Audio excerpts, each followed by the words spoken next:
दुसरी एक कार्यकर्त्याला विनंती आहे की 20 तारखेला आपण ताकदीनं हे 2-4 दिवस 8 दिवस अत्यंत महत्त्वाचे असणार आहेत। अनेक अफवा पसरवल्या जातील, वेगवेगळ्या गोष्टी सांगितल्या जातील, जातीय तणाव निर्माण करण्याचा प्रयत्न या ठिकाणी होईल, वेगवेगळे व्हॉट्सअप येतील, चुकीचे मेसेजेस या ठिकाणी येतील। आता तर जिल्ह्यामध्ये एक नवीन गोष्ट आहे, काही झालं की माझ्यावर येतात सगळेजण, म्हणजे मला टार्गेट केलं जाते। परंतु मी काळजी करत नाही, कुठल्याही अडचणीला बंटी पाटील समर्थ आहे। हा बावड्याचा पैलवान आहे, कुठेही घाबरणारा या ठिकाणी नाही। हा बावड्याचा पैलवान आहे, कुठेही घाबरणारा नाही। संकट येतात, परंतु त्या संकटातनं उभं राहायची ताकद माझी कोण असेल तर तुम्ही बसलेली समोरची जनता ही माझी ताकद आहे। आणि या जनतेप्रती माझं दायित्व जे काय आहे जनतेप्रती या ठिकाणी आहे।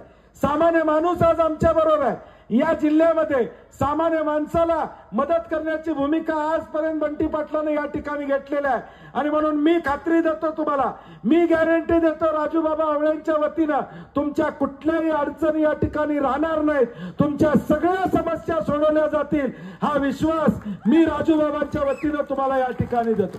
काळजी करू नका, एक संघ राहा, एक विचारानं आपण राहा। ह्या राज्यात परिवर्तन झाल्याशिवाय आमचं भवितव्य या ठिकाणी साकार होणार नाही। आणि ते आमचं चांगलं भवितव्य साकारायचं असेल तर 20 तारखेला आपल्याला हात या चिन्हासमोरचं बटन दाबावं लागेल। दुसरा कुठलाही विचार आपल्याला या ठिकाणी करून चालणार नाही, कारण की जनतेचा एकच आवाज आवळ्यांचा राजू बाबा, जनतेचा एकच आवाज राजू बाबा। अशा पद्धतीनं येणाऱ्या भविष्यकाळात आपल्याला 10 दिवस पायाला भिंगरी लावा, पायाला पानं लावा, सगळीकडे फिरा, लागल ती ताकद आम्ही देतो। कुठल्याही धमकीला कुठल्याही अडचणीला या ठिकाणी काळजी करू नका।